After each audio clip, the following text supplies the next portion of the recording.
اور اسی طرح ایون کئی لوگ حادثات کا، آفات کا شکار ہو جاتے ہیں اور بہت احتیاط بھی کرتے ہیں، ہم بغیر احتیاط یا اسباب کے بھی بچ جاتے ہیں، تو اس پر شکر بھی رسول اللہ صلی اللہ علیہ وسلم نے ہمیں سکھایا۔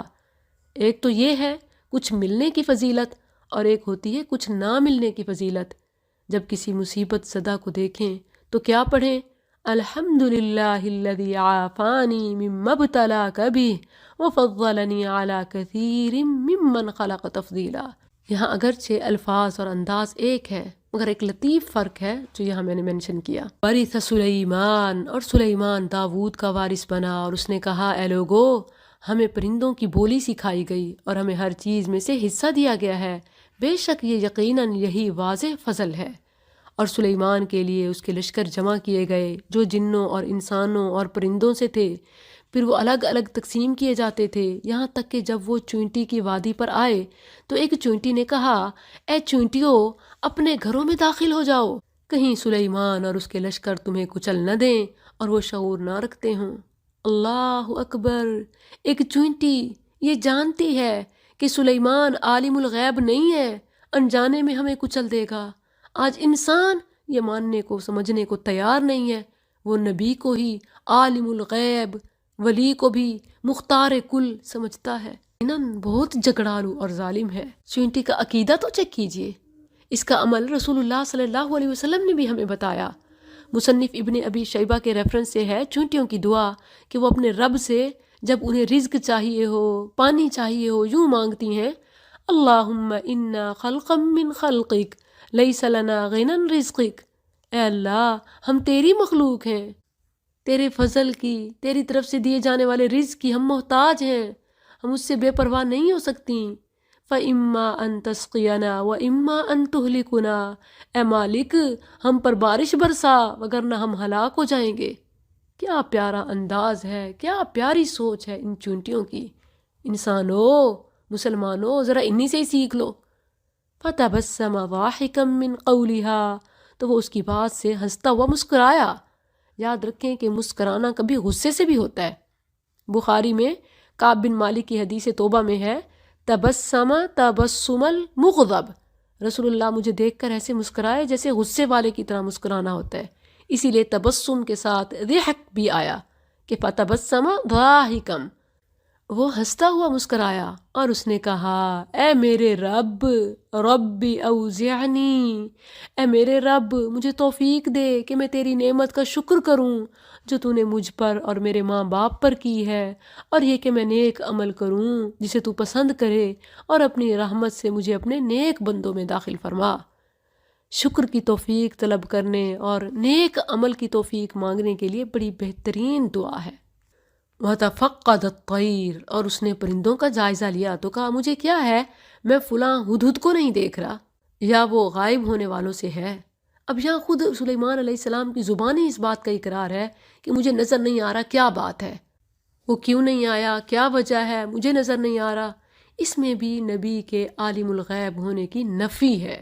اب انہوں نے اپنے نظام کی طرف توجہ کی، کہا کہ کیا وجہ ہے، اس نے رول کے خلاف کیوں کیا، یقیناً میں اسے ضرور سزا دوں گا، بہت سخت سزا، یا میں ضرور ہی اسے ذبح کر دوں گا، یا وہ ضرور ہی میرے پاس کوئی واضح دلیل لے کر آئے گا۔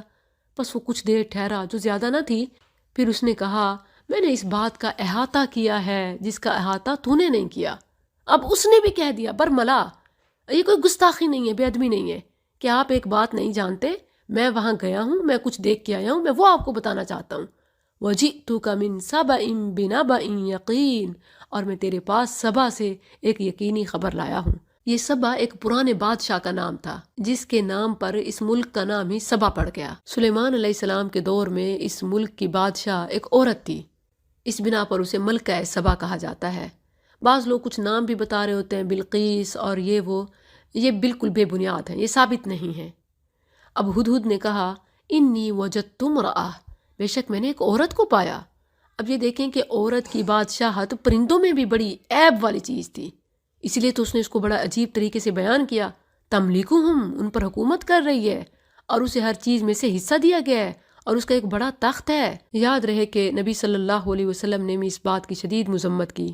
بخاری میں ہے جب نبی صلی اللہ علیہ وسلم کو خبر پہنچی کہ اہل فارس نے کسریٰ کی بیٹی کو اپنا بادشاہ بنا لیا ہے، تو آپ نے فرمایا وہ قوم کبھی فلاح نہیں پائے گی جنہوں نے اپنے معاملے کا والی ایک عورت کو بنا دیا۔ اللہ بخشے پاکستانیوں کو جنہوں نے بھی ایک بی بی کو ملکہ بنا دیا، پرائم منسٹر۔ وجدتھا وقومہا، میں نے اسے اور اس کی قوم کو پایا کہ وہ اللہ کو چھوڑ کر سورج کو سجدہ کرتے ہیں، اور شیطان نے ان کے لیے ان کے اعمال مزین کر دیے ہیں، پس انہیں اصل راستے سے روک دیا ہے، پس وہ ہدایت نہیں پاتے۔ تو ہدہد نے جو جو برائیاں دیکھیں وہ آ کے بیان کر دیں۔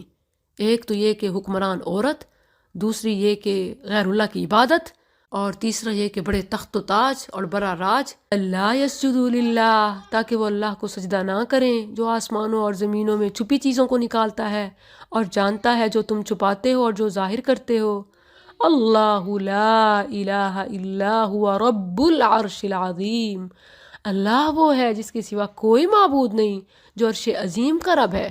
تو انہوں نے کیا، ایک جھوٹے تخت پہ بیٹھ کے اپنے آپ کو ہی خدا بنا لیا، ایک ملکہ کو بادشاہ اور غیر اللہ کی عبادت۔ یہ تو بہت برا ہو رہا ہے بادشاہ سلامت۔ قال سننظر، کہا ان قریب ہم دیکھیں گے تو نے سچ کہا یا تو جھوٹوں سے تھا، یعنی اب انکوائری ہوگی تمہاری اس بات کی۔ میرا یہ خط لے جا، بس اسے ان کی طرف پھینک دے، پھر ان سے لوٹ آ، بس دیکھ وہ کیا جواب دیتے ہیں۔ اس ملکہ نے کہا، اے سردارو، بے شک میری طرف ایک بہت عزت والا خط پھینکا گیا ہے، انہو من سلیمان، بے شک وہ سلیمان کی طرف سے ہے، وَإِنَّهُ بسم اللہ الرحمن الرحیم، اور بے شک وہ اللہ کے نام سے ہے جو بے حد رحم والا نہایت مہربان ہے۔ اور میسیج کیا لکھا ہوا ہے؟ یہ کہ میرے مقابلے میں سرکشی نہ کرو اور فرما بردار بن کر، یعنی مسلمان ہو کر میرے پاس آ جاؤ۔ اس خط سے خط لکھنے کے کئی آداب معلوم ہو رہے ہیں۔